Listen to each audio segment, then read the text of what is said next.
Welcome to the Influency Podcast. I'm Hadar, and this is episode number 339. And today we are going to talk about breath and why it is so important for our health, for our well-being, and for our speaking in English.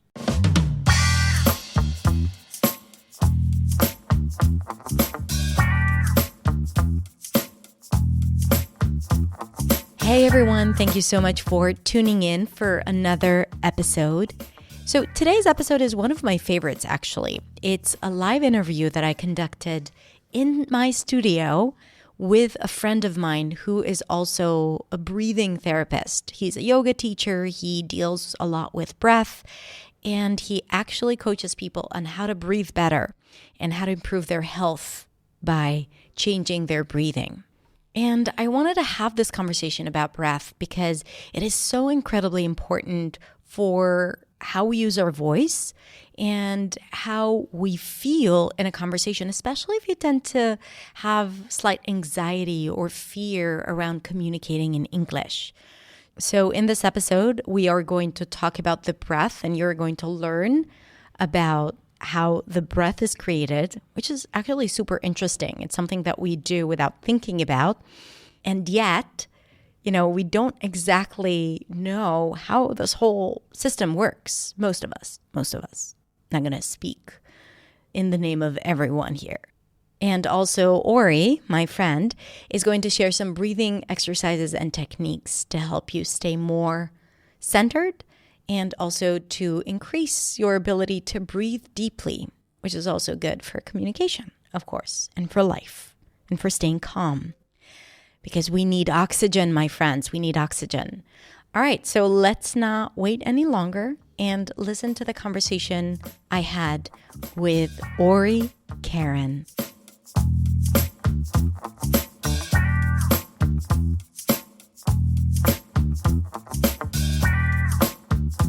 Hey everyone, I am so happy to have you here. And Ori, I am so happy to have you here as well. Good to be here. Thank you for having me.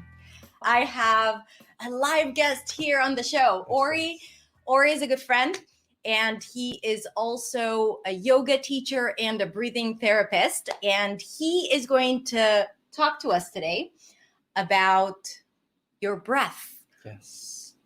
Your breath. Ori, would you like to tell us a little bit about yourself? Yes, of course. So as Adar told you, my name is Ori, and I'm a yoga teacher.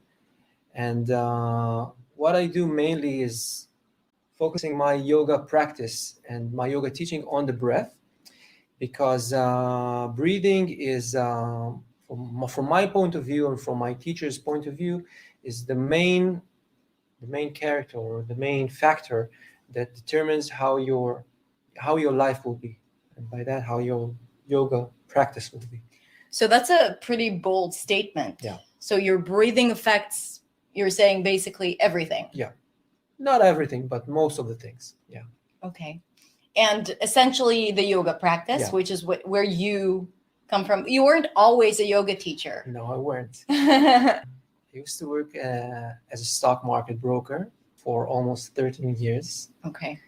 And working in this environment, this really stressful environment, and while practicing yoga, I noticed the differences in state of minds, and how my breathing patterns changes when I'm at work and when I'm at the office and while I'm practicing yoga.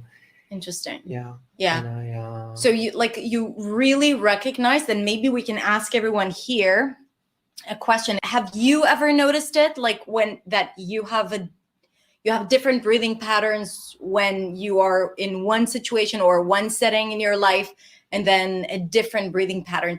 Like, how do you even notice it? Like, it's not, breathing is something that is very subconscious. You don't pay attention to it. That's true. But because I'm used to, during my practice, I pay attention a lot to things, to my body, and to the way I breathe, to the way I conduct myself. Mm-hmm. And I started to notice that while I was working, while I was experiencing stressful situations, my breathing patterns got like shorter and more superficial, and it affected not only the breath itself, but my mood and the way I carry my body, my posture. And that was, on the one hand, it was a really important, important thing to find out. But it was also a bit shocking, because I noticed that when I'm not paying attention, my body goes into like a closed posture, and my breathing becomes very, very shallow. And I found like a direct connection between my mood and the things that were going on in my office. Which I assume was a little stressful. Just a little bit. Just a tad, yes. A tad stressful, yeah. It affected me. It affected me physically and mentally, and I had to do something with it. Okay. Yeah. And you did something about it. I did. Yeah. I absolutely did.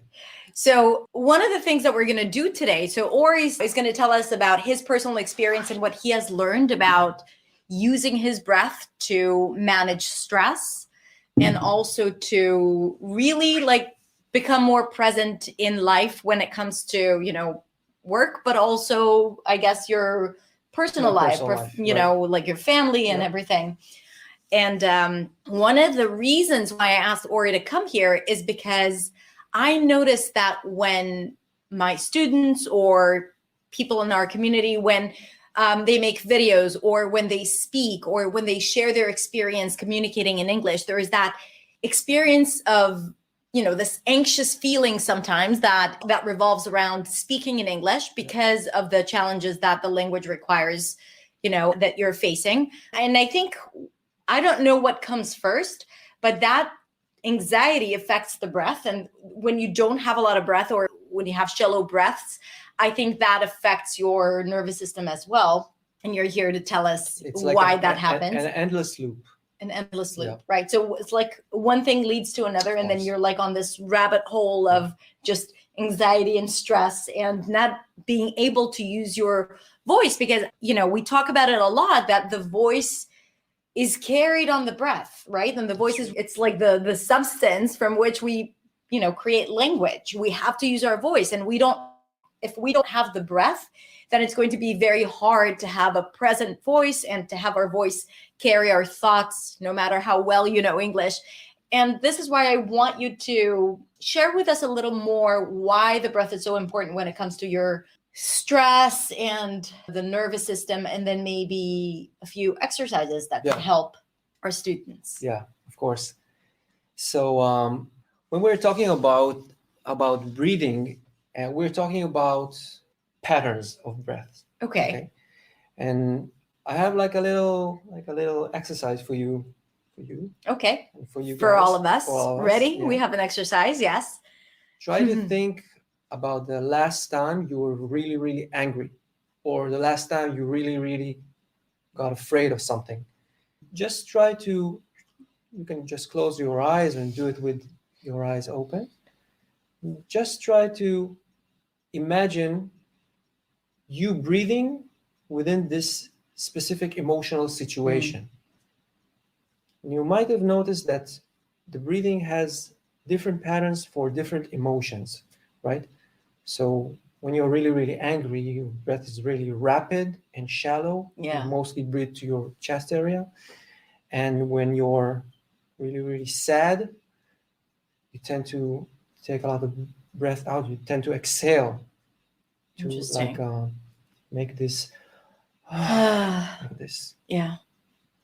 A lot. Yeah. And vice versa, when you're happy, your breathing pattern is really deep and easy and comfortable in your body. Okay. So by first noticing it, being really, really mindful to this changing in patterns, you can manipulate the way you breathe, and by that manipulate the way you feel. One affects the other. So you're saying that the first thing we need to do is start paying attention. Yeah. I like what you said about recall a moment where you were angry, because immediately when I thought about it, I felt that my breath is starting to become faster and more rapid, right? Like more powerful. But then also in the day-to-day life, it's important for people to just recognize if, what they're experiencing. Would you say that they should just, if they feel an emotion, they should recognize their breathing patterns, or should they have moments during the day where they check their breath and their emotion? What would you say? You can do both. Mm-hmm. It's good. The way I see it, it's good to sometimes just stop what you're doing and observe your current state, your physical state, and your mental state. Yeah. It's a good exercise just to exercise your mind, to be mindful, to be present. Yeah. Okay. And when you get used to this way of thinking, okay, to just not getting used to going through the day, but just make an intentional stops during the day to just observe your state, your emotional, the way you think, and the way you breathe. You might recognize that some things are habitual. Okay, you got like patterns that you get used to, and by noticing these patterns, you can just intentionally change them. Okay, so I'm just going to repeat what you're saying. Yeah. So basically, to recognize patterns that you have during the day, and maybe those patterns are associated to certain places where you're at, certain emotions, certain state of mind, times during the day, morning, evening, afternoon. Really interesting. Yeah. Now, I would even add, recognize your breathing patterns just before or while you speak English. Does something happen there when you go into, let's say, practice mode, or maybe when you speak to someone that you feel comfortable with, or maybe when you speak to colleagues or to your boss, right? So you want to recognize if your breath behaves differently in those situations as well. That's true. Okay, and then what? And then you need to, you don't need to, but it's good for you to try to change it. Just a little bit. Okay. Just step out of your habit. Okay. If you're noticing that you're breathing really, really rapidly or in a shallow way, in a shallow manner, just try to take 5 or 6 deep breaths intentionally. Even if it's not feeling natural. Right. Force your body to do it. Yeah. Take air in and then breathe air out, and just observe after that what happens if something changes. Okay. By the way, a question that people sometimes ask, and breathing in and out, should you breathe in through the nose or the mouth, or in breathing out nose or mouth? What would be the best way to breathe? Okay. And maybe you can teach us. I know that later on you'll give us a few exercises around breathing, but when you say that, what does that mean even to breathe in a deeper way? Okay, so let's address the first question. Yeah. The differences between breathing through the nose or through the mouth. When you're breathing, okay, if I answer these questions as a yoga teacher, I would say you should breathe through your nose. Okay. Yeah. Because of breathe out too, in yoga, breathing in and out through the nose. Through the nose. Okay. Okay. The nose is in yoga. In yoga, yeah. The nose, and during yoga practice. Okay. Yeah. Not during running or anything like that. Okay. Okay. No. Yes. Through your yoga practice, you should breathe through your nose. So if you're practicing yoga right now, nose. Yeah, nose. Yeah. The reason is it's really simple, because when you breathe through your mouth, okay, when you open your mouth and breathe, you will find it much more difficult to regulate your breath. Okay. Okay. When air goes through your nose, you could control the way the air goes in and goes out. Okay. Okay. So it's really, really important to have the ability to regulate your breath. Okay. So I would recommend breathing through your nose, in and out. Okay. I found it more beneficial. Okay. So let's agree that when you take those moments throughout the day, when you recognize that your breathing patterns are changing, or you start breathing rapidly, or even before, that you have to go before going into a meeting or before starting a practice group, then just breathe in through your nose and out through your nose 5 times. If that doesn't work for you, change it, do whatever works for you. But if that works for you, then Ori recommends to stick with it. Yeah, I would add that we're gonna do some little exercise that will involve breathing through the mouth, but through a constricted lips. So it's not Okay. a natural breathing through an open mouth. Okay. Mm-hmm. We will try to regulate our breath using our lips. Okay. We'll get to that. So stay till the end so we get all the exercises. Okay. So now that we know, we start recognizing the breathing patterns and we start recognizing it, and then we also do something on a regular basis. Why is it so important to regulate the breath? How does the breath affect our nervous system so much? Yeah. So the way we are built, okay, as humans, let's talk about two main characters, okay, two main players in this whole process that's called breath. The first one is a muscle, okay, it's our diaphragm. If you never heard about Where is it, it's being located just beneath your ribs. It's attached to your ribs. Okay, we have two diaphragm here. Okay. And on our lower, below our lower belly, okay, attached to our pelvic floor. It's like the small diaphragm and the large diaphragm. And when we breathe, okay, when we inhale, we take air through the mouth or through the nose. The diaphragm constricts and goes down. Okay, so it pulls the rib cage down. This is what allows your air to go through your nose. It's like you create like a vacuum. Okay, so air goes in. Okay. While the diaphragm constricts and goes down. When you exhale, the diaphragm just relaxes, releases itself, and goes up again, and pushes your lungs so the air go outside.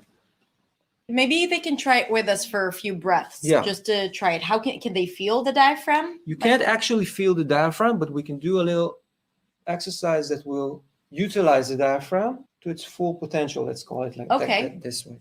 Okay, so this is an exercise. Let's all do it together if you can. Okay, if you can. Just find feet on the floor. A comfortable. You can sit on the floor if you want, but you can also sit feet feet on the floor. Okay. Yes. So find a comfortable position to sit. Okay, and keep your back really, really long and relaxed. Make sure that your voice gets here. Yeah. Yes. So keep your back really long and relaxed, and pull your shoulders backwards. And now pull your right hand, put it on your upper chest, and put your left hand on your lower belly. Okay? And just close your eyes. Do it. It's okay. Close your eyes. First of all, while your eyes are closed, try to observe the current state of your body. How your muscles feel, how your back feels. Just breathe really, really naturally. And then focus your whole attention to the area below your right hand, okay, to the chest area. Just breathe in and expand your chest.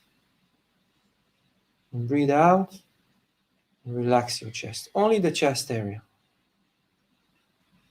Let's do it one more time. Breathe in and expand your chest. Feel your ribs expand to the side, forward, backward. Next, focus your attention on your lower belly and just breathe to your belly.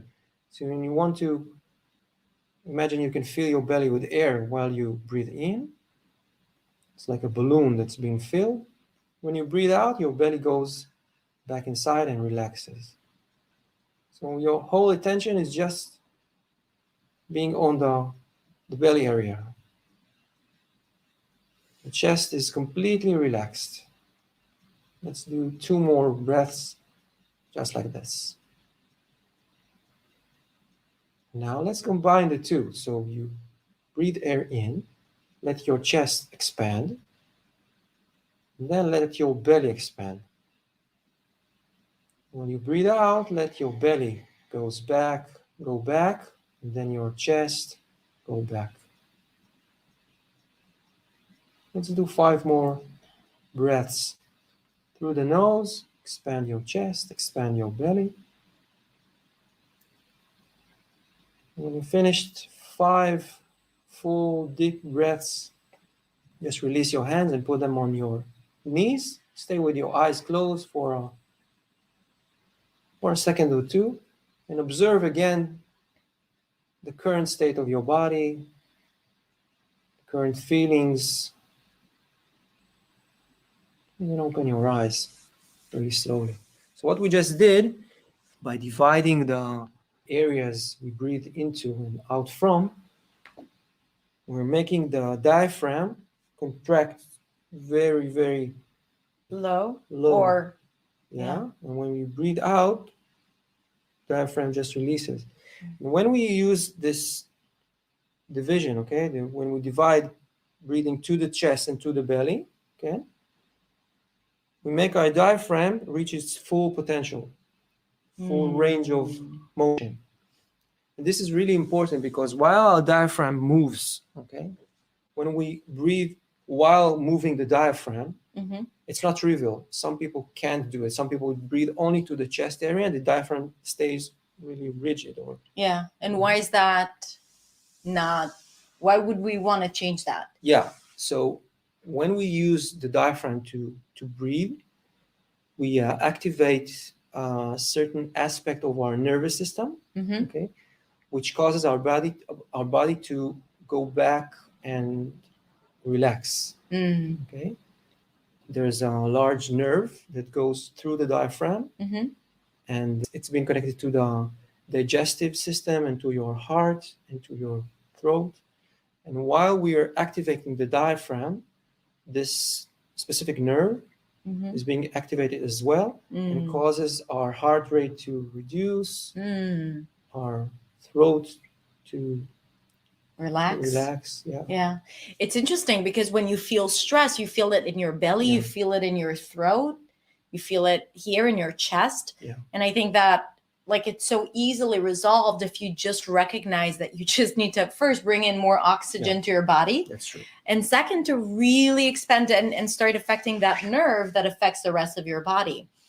And, you know, I'm also going to say that the reason why it's important to learn how to breathe into your belly and not just your chest. And again, I see that that is a habit for so many people, especially if in yoga, they teach you how to do belly breathing. And if you've ever studied, you know, if you've ever taken vocal lessons, then you are aware of it. But usually, like, you know, you're not taught how to use your breath in school. That's true. Yet it's one of the most important tools that we have, not just for a happy life, but really to use our voice properly, to use our breathing properly when we speak. You know, I keep bringing it back to the conversation because I know a lot of people are like, okay, how can that help me, you know, improve my communication skills? So not only that it's going to really reduce your stress levels, being able to breathe into your belly, it's also going to help you expand your breath and manage your speaking in a much better way. Have you ever felt, and let me know in the comments if that has ever happened to you, where you're running out of breath while you're speaking, especially in English, if it's not your first language, you're running out of breath and then you feel like you need to stop in the middle to take a breath, or you keep breathing in and then you feel like you're hyperventilating, you have too much breath and you don't know how to use it. And then you're like, it's not in sync. Your voice and your breath are not in sync. So that creates more stress and that makes you feel like you're not in control of your English or your native language. It can happen, you know, when you speak in public. It can happen when you're nervous in a meeting or speaking to your parents, you know. So I think it's really important to understand how these two things are intrinsically connected, and being able to control your breath will affect your stress levels, but also your speaking skills and your voice, which we're going to talk about really soon. So if you feel like your voice is not grounded, if people can't hear you, if you can't project your voice, then definitely focus on the breath first. And the breath will have the power to carry your voice, because breath is really, really everything when it comes to communication. Okay, so now we've learned why it's good to breathe into the belly, and you've given us this exercise that I recommend for you to do it probably daily, right? Yeah, maybe even a few times a day, just like the exercise? At least once. At least once a day. At least once. Okay, good. Now, what else would you recommend for people who want to optimize their breath and their voice? Okay, so we're gonna do a little sound exercise. Okay. Okay. But I'm all about sounds. Yeah. You know me. Yeah. Before we do that, I would like to go back and talk about a really important issue. Okay, that also connects. Tell me all about it. Yeah. Yeah. Because we need to find like a direct connection between what we did and the voice, right? Yeah. It's not just about how deep you breathe. It's about what effect does it have on your ability to speak. Okay. So when we mentioned earlier this specific nerve, okay, this nerve also connects to your throat, to your larynx, and this nerve has like two branches. When you breathe to your belly, as we said earlier, you activate this nerve. One branch is responsible for your ability to open and close your vocal folds. So it will affect your ability to produce sound. It's that simple. Wow. Okay? And the other branch is also connected to a different part of your throat, and it's the thing that's responsible on your ability to control your pitch of your voice. So by doing this exercise alone, okay, you activate your diaphragm, and by that you activate this nerve. It's called the vagus nerve, but the vagus. The vagus. But we're not going to go into that. When we activate this nerve, we also strengthening our ability to control the components of our voice. Wow. So this is really huge because a lot of people, again, like, especially when we talk about intonation, I hear a lot of people saying, I don't know how to use my voice. My voice is really monotone. I can't control it. Now, you can all control your voice. It's not like maybe it's just a false perception. We all know how to change the pitch. I mean, if you're healthy and you have your vocal folds or vocal cords. So that nerve that is connected to your diaphragm, right, really is in charge of those elements, like you said, that are directly connected to opening and closing the vocal cords or folds. It's the same, which is what you need to produce sound, right? And then the frequency of the vibrations actually affect the level of your pitch. Pitch is the note or the tone of your voice. So both are controlled by this vagus nerve. Our friend Vegas. Vegas. So, Okay. It's really important. Okay. Really, really important. So we're going to do a little exercise, a sound exercise, which I really, really like. Okay. Should I be worried? You can be worried. You don't need to be. Okay. So this exercise, we use it to reduce stress, but it's also really, really good to exercise your vocal cords. Okay. This exercise called Brahmari, or how can I translate it? It's like the breathing of the bees. Okay. Brahmari was the goddess of the bees in the Hindu mythology. So what we're going to do is, again, find a comfortable sitting position. And please sit. Yeah. And place our hands on our ears. Okay. Okay. So you need to block your ears. Okay. But now I can't hear you. So just open your hands. We'll do it together. Okay. What we're going to do, I'll demonstrate. Okay. What we're going to do is block our ears. Okay. Breathe in through our nose. And while we're breathing out, we'll produce an M sound. And we'll try to do it as low as we can. Oh, okay. Okay. So we'll do two breathing with a low, really, really low M sound. And then we're going to go up. So, from that sound. Okay, I'll follow you. Okay, so let's follow Ori. Yeah, the blocking of the ear just increases the sound. Okay, so we'll do it. Take air in, breathe in through your nose. Then make a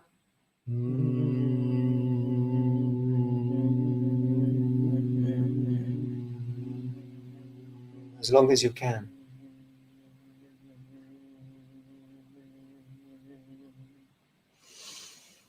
Again.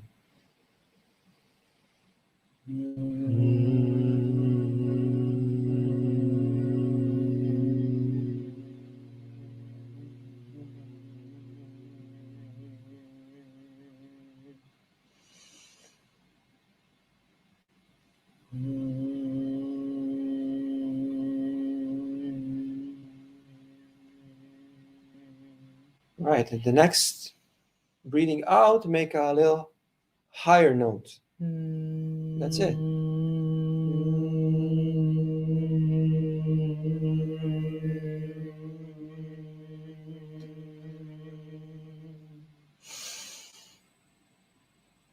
Higher. That's it.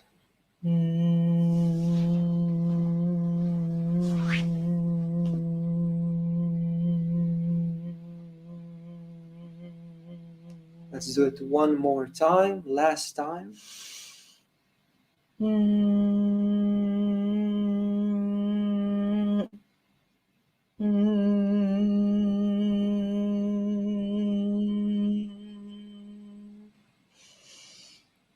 I love how I feel the vibrations of the voice in my teeth. Yeah. This is one thing that happens when you produce sounds while blocking your ears. It resonates and causing a vibration, which by itself is quite calming, right? Yeah. But another thing that we don't think about when we're producing like a monotone sound is by doing that we're making our exhalation longer because of the voice, because of the hum. Yeah. Right, which is again a great exercise to expand your breath when using your voice. It's a great tool to have. It's a great thing to have, to be able to not be controlled by, the deficiency of your breath or just breathing patterns. That's true. But to be more, to have all these options, right. Basically. Yeah. And sound is a really, really important and efficient tool that help you regulate your breath. Interesting. Yeah. If you feel that your breath is really shallow or short, just try to breathe with a sound, any kind of sound, and it will automatically make your first exhalation longer. And by making your exhalation longer, your inhalation will become longer. And I think, one of the things that I think is, if we connect it to voice again, in doing this exercise, and it feels really good. Like, it really feels good. I really liked how I felt the tickles here. And if you don't, then it's something that comes with time. It's like, it really is like an instrument that you learn how to play. And if you don't hear a lot of vibrations, your voice is not broken. You just need to do it again and again and again until you find that right pitch or the right way to use your voice, because sometimes we tend to push down our voice and to not allow it to be present, or to keep it too low or too high where it doesn't resonate really in an optimal way. Now, this exercise is really good because the lower we go and we start really low, this is where we work on our chest resonance, right? Like where usually the sound resonates in the chest, and we might feel more vibrations here. The lower tones, right? Yeah, the lower tones tend to resonate here. So if you tend to have, if your voice tends to be a little on the higher range, and you want to bring those bass notes and to make it a bit more present sometimes, because the lower notes are the notes that you need to reach, to project, to reach out further, then this exercise is really good. Like, really explore that deeper lower sound. And as you go up, you actually go up in your resonators too. So a medium sound, mid-level sound would resonate more in your mouth and your face. And as you go up, it resonates more in the nose, in your cheeks, and your forehead. And you will feel it more and more. The more you do it, the more you get comfortable, the more you get familiar with your breath and your voice. And again, like, understanding that, becoming more aware, knowing how you can shift from a lower note to a higher note, using your different resonators, is such a great tool to communicate, not just in English, but in your native language as well. That's true. Yeah. Okay. Onitsa says, I loved this exercise. Good. The thing is to value our English, not to compare with others. Absolutely. Oh, okay. It's not a good day for me to practice because I have a stuffy nose. What do we do when we have a stuffy nose and we can't breathe in through the nose? We breathe through the mouth. Breathe through the mouth. No, but then we can't hum. So maybe with a like, because when you have a stuffy nose, you can't hum. You know what? I have one more thing for the days you have a stuffy nose. Okay. Again, a sound exercise. Okay. You can do it not only when you feel bad or when you have a stuffy nose, but not just when you're sick. Not just when you're sick. No. So when you're sick and tired of the other exercises, you can you can do this one. Okay. So we're gonna pick a movement. Okay. And we're gonna do this movement during this exercise. Okay. The movement that I recommend, it's not, I sound like a doctor. I'm not recommending this, okay? You can just You're do prescribing it. Yeah, I'm not movement. prescribing you any motions or any exercises or nothing, okay? Find a comfortable sitting position or a lying back position or anything that you feel comfortable with. And the exercise is gonna go like this. You're gonna put your hands on your chest. When you breathe in, you take your hands out. Okay, breathing in. Open our hands. When you breathe out, we produce an ah sound and close our hands to our chest.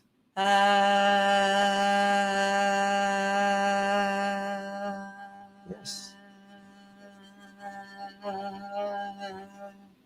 And again, open.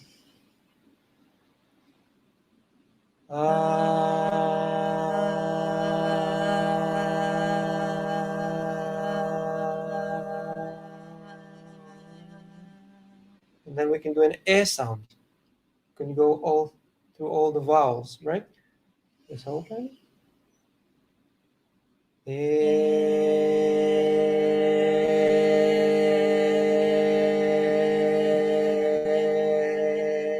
One more time.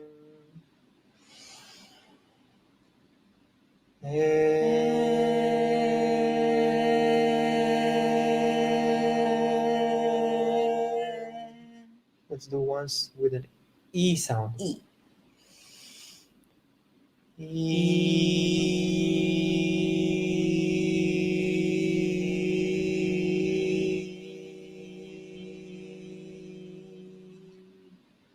One time with an oo sound.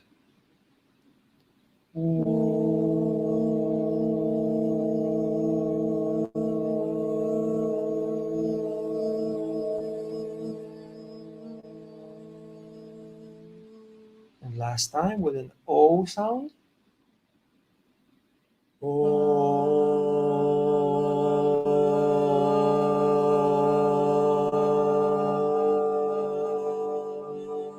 Just leave your hands and let the vibrations resonate through your body. That's it. Release your hands. That's it. It's so nice because ultimately voice is energy. It's frequencies, vibrations. And it's not just you within yourself. It's also you against the other person, not against, but maybe with. So my voice bounces off of Ori, comes back to me, and his voice bounces off of me and comes back to him.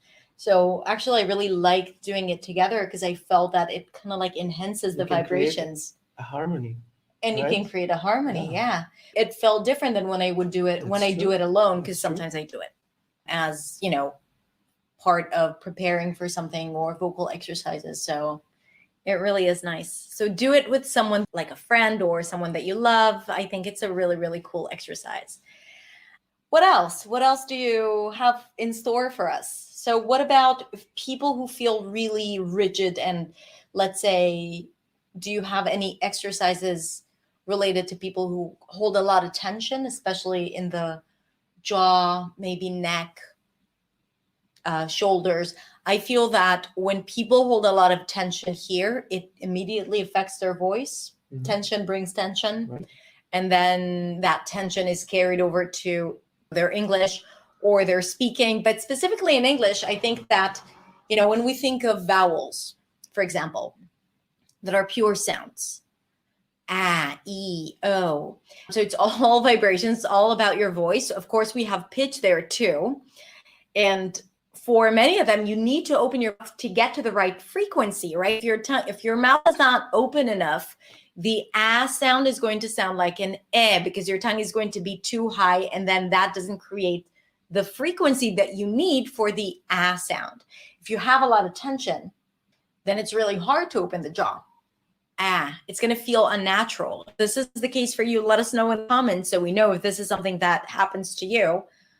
So as in cat, like you need to have this relaxed experience. So what would you recommend to people who tend to hold a lot of tension? So when it comes to the jaw and the neck area and the shoulders area, we do like stretches that activates this whole area, not just not the jaw specifically, but the whole area. Okay. And we have a really cool exercise that involves mindfulness. Okay. Focusing and movement. Okay. Let's do it. And let's do it. Let's do it. Okay. Again, you can place your left hand on your left knee. Okay. And place your right hand on the wall over there. If you don't have a wall, imagine you have a wall. Okay. So your hand is not on your shoulders, not aligned with your shoulders, but being stretched just a little bit. And focus your eyes on the middle finger and the index finger. I really feel the stretch here. Yeah. And just take a really deep breathe in. And while you're breathing out, bring your right hand really slowly to your left shoulder. Keep looking at the fingers, right? And again, breathe in, follow the fingers all the way back, and breathe out. Follow your hand as slowly as you can. Focus on your fingers alone to your left shoulder. This is it. You can do that 5 times to each hand. Really simple, right? Yeah, it's really simple. And you're exercising your focusing ability because your eyes are fixed on your fingers, right? And you try to synchronize the movement with the breathing. So that's one more thing that involves focusing. You're focusing on synchronizing something. You can't be thinking about something else, right? That's a good point. Yeah. Which is what we want to start doing more and more of, to be present in, this moment and what's happening and in specific things. Again, back to English. Yeah. I always like to bring it back to English. Why? Gee, I don't know. English, this idea of mindfulness and being able to focus on one thing is so important, because oftentimes what happens when people communicate is that they get so caught up in their English, what they are going to say, trying to figure out what the other person says and how they're going to respond, analyzing what they just said and if it was good enough, or maybe they made a mistake. So it's kind of like you're never in the moment when you're uncomfortable with the language, right? Like you're always thinking about how you're going to be perceived, what they're going to think about you, what you're going to say. What if you don't know what to say? What if you can't understand what they're saying? I mean, all those thoughts about, and all those fears will prevent you from understanding what the other person is saying, because you're not present, you're not occupied with, you're not busy listening, you're busy worrying. Or, of course, that's not the case for everyone, but if it is for you, then I think that exercising being present and being in the moment and listening to what the other person is saying without thinking about what you are going to say is really going to help you with your listening skills or with, communication skills, because you feel it when someone is not paying attention, is not with you, right? Like is thinking about someone. It's like someone is playing with their phone. It's not the same, but like you can see if in their eyes, if they're not there with you. And I think that it can really reduce so much stress when you just like let go of all the thoughts and you look at the person's eyes or mouth or whatever you're comfortable with and just be present. Focusing on what's happening right now, Yeah.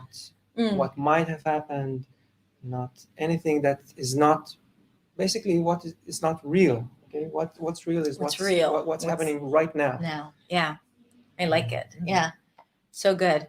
Let's see if you guys have questions. I'm gonna look at the comments. So let's see. I have stress to speak, but for listening, Tatar, can you explain that a bit more so we can give you some advice? How many times do you recommend to do it?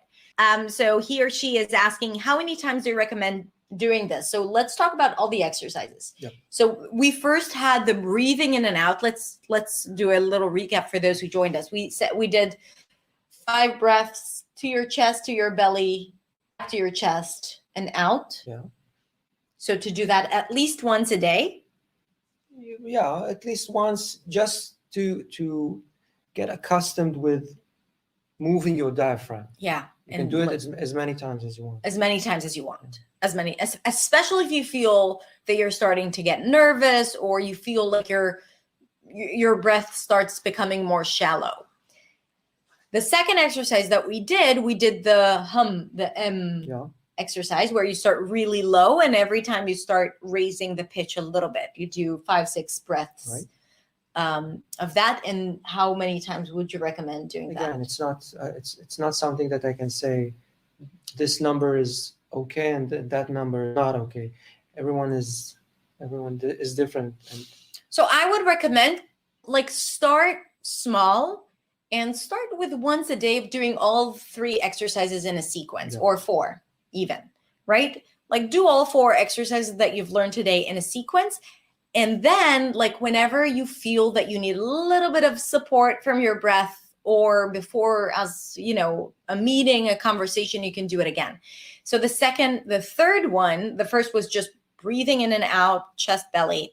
Second, M, going up in pitch. The third one was with the vowels and opening, going from here to here and then back here. Breathe and then E, I, O. Make a sound. Ooh, make a Exhale sound. while making whatever a sound. Vowel works for you. It doesn't have to be the 5 neutral vowel sounds.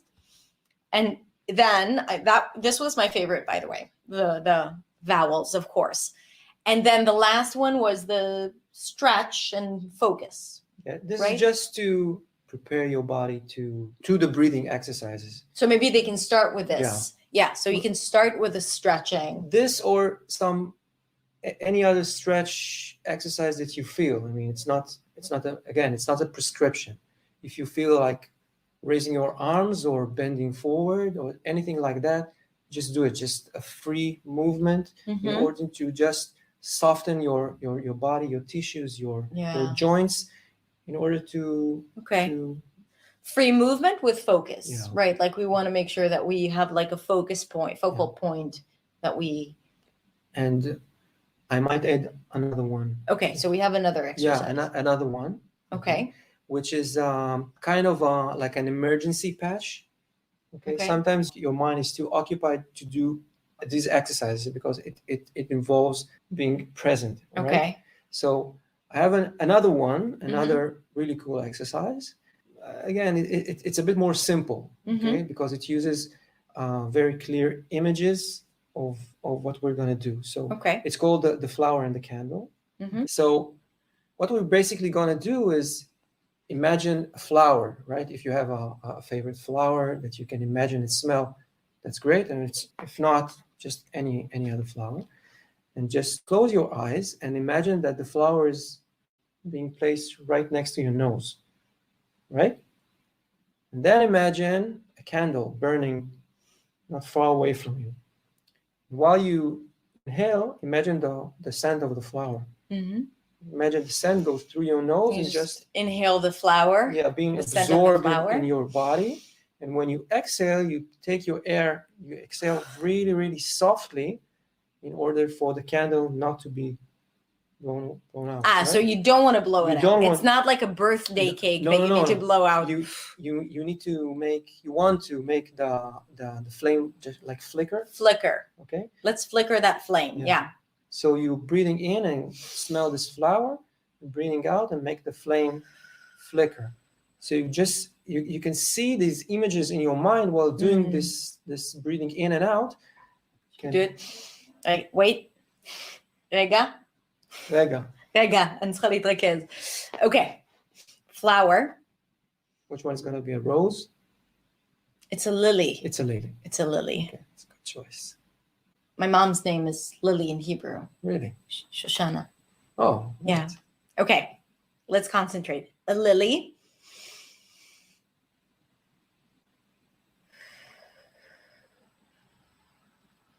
Make sure you're not putting down the candle, right? Just make the flame flicker really softly. When you breathe in, you're not just letting air in, you smell the flower, you feel its smell. So in this exercise, you're actually using your mouth as well. Mm-hmm. We talked about it earlier. So you don't have to always breathe through your nose. Thank God. Yeah. Yeah, thank you. Yeah. Interesting. When my young daughter, Asya, she's 5 years old, she's a very passionate human. And her emotions go from, 0 to 5,000. I love her. Yeah, I mean, you gotta love her. You gotta love her. You gotta love her. And maybe I should bring her to the show one day. So Asya, what's going on? So when she gets really like either anxious or angry, upset, she wants a certain skirt, but it's, in the dryer. And then she wants to, I want to calm her down. So I sometimes use this exercise. And I tell her, okay, because when I tell her breathe in and out, she just gets angry at me. But when I imagine that there is a flower, smell the flower, and she does it. So I get her to breathe in and out without recognizing that she's actually breathing in and out, by using this visual. Visual. Yeah. Okay, let's see what other questions we have. Okay, Tatar, I think what you're saying is that you're struggling with understanding people, and this is why maybe you get nervous. Sometimes you understand, sometimes not. My best tip, and I have a video coming up about improving your listening skills really soon, but one of the things that you need to do is to really practice, if you want to improve your breathing skills and to optimize your breath, you need to practice breathing. If you want to improve your speaking skills and your fluency, you need to practice speaking. If you want to improve your listening skills, you need to practice your listening. So listening to different people, listening to different accents, different types of English, and to really train your ear to recognize what it is to listen to people with the captions or the translation or without, or I think everything works. See what is good for you and what challenges you, but you really need to do it more, not just with one person. This is especially if you learn with just one person. And I'm assuming if you're here, you're doing it now as we are speaking. But I think that it's important to do it more and more, especially with different accents, because that's real life. Like in real life, you don't have one standard accent. You have so many different dialects and foreign accents and native accents that are different. And we need to be able to understand how it all works together. And also, I think that knowledge loosens up the stress that we might be feeling. But if you are stressed while listening to other people, then I guess your next safe bet would be to practice your breathing while listening. So you're opening yourself up, and when you're calmer, it's easier to understand things. It really is. If you're stressed out, your level of comprehension really dropped down. Okay. How can I work about my intonation when I'm speaking? Please, we do have videos about intonation. So you can just go to my playlist and go to intonation, rhythm, stress, and all of that good stuff. And I have a bunch of videos there that can definitely help you. Okay. Someone is asking for an exercise to change a nasal voice. So if people tend to use their voice, I have something to say. I think that sometimes the quality of our voice depends on the quality of the vowels that we have in our language. In some languages, Chinese, for example, there are a lot of nasal vowel sounds, and that makes the voice sound nasal. But it's not because the voice is nasal, it's because the vowels are nasal. They're produced with the air coming out through the nose. Sometimes we implement those vowel sounds onto English. So we use nasal sounds where the vowels are not supposed to be nasal. So it's just a matter of practicing the pronunciation of the vowels in English that are not nasal.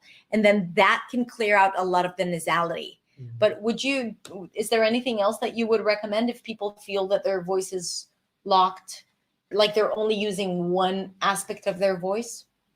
Just the exercise that we do with the vowels might be really, really beneficial for these kind of people. Yeah, I think so too. Like the vowels, not the M, because then it kind of like it. If you're already comfortable with the nasal quality, then yes, definitely go into doing the vowel exercises. And when you do, you can even do it a few times with plugging your nose or making sure that the air doesn't come out through the nose. Because sometimes even when we pronounce vowels, it can be nasal, like if I leave the nasal passages open. So you want to imagine as if you have a cold or you don't want to smell something and just exhale and release the voice just through the mouth. And that can definitely help. And yes, like I think all the exercises can be very, very helpful, recognizing what it feels like when the voice resonates in the chest and adding a little bit of that. And again, having said that, a nasal voice is not a bad thing to have if this is your natural voice, if this is where your voice is most comfortable at. But it's good to balance between all the resonators, like the chest and the head and the nose. So it's not only, in the chest or in the throat or in the nose, because we like versatility. And when we use all the resonators, the voice is usually deeper and more present, and we can express more emotions when we speak. Okay. Any final thoughts or questions or things that you'd like to share? Yeah, maybe 2 points, key points just to think about. The first one is when you think of breathing or your breath, we tend to just to overlook it because it's there, okay? But when you think about it, it's the first thing that you do when you come to this world, and it's the last thing that you do when you leave this world, okay? So the breath is always there. It's maybe the most important thing that you have in your life. So it might be a good idea to just pay attention to it. Yeah. Okay? Just become friends with it, because it can really change your life. Just being mindful, just being present with the way that you breathe naturally. That's it, without any sounds or any exercises, nothing. Just the way that you are.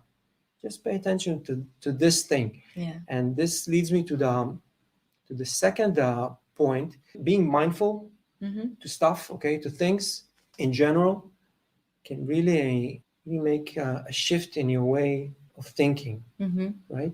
It might help you get rid of, first of all, being familiar with the habits you have. And if you identify something that is not beneficial to your life, it may be breathing wise or any other thing. But when you become aware of things, you have the ability to change them or to improve them. So it's a good idea to just stop, like once in an hour, just stop and observe and see what it does to you like a month after. And then I'm like, how do I remember to stop? Because you're like on the go, go, go, go. You forget to drink water. You forget to eat. Like sometimes we're so wrapped up with life that we forget to do even those basic things like paying attention. Actually, I think this exercise can help you start paying attention to yourself, what you need, what you feel. Are you hungry? Do you need to go out for a walk? And how your breath is doing. It's funny, like when you were talking about the first point, and you said you got to pay attention, all of a sudden I realized that I'm holding my breath. Sometimes when I'm listening to other people, I tend to hold my breath. Which is not a bad thing sometimes. It's not a bad thing, but it's something to be aware of. Yeah. Am I doing it too much, too little? Like, is it something that happens naturally? What happens after I stop my breath? Am I running out of breath? Or it's interesting. Cool. All right. So everyone, thank you all so much for being here. And Ori, my friend, thank you so much. It was such a pleasure. It was so interesting. I always love listening to you. Really fun. Yeah.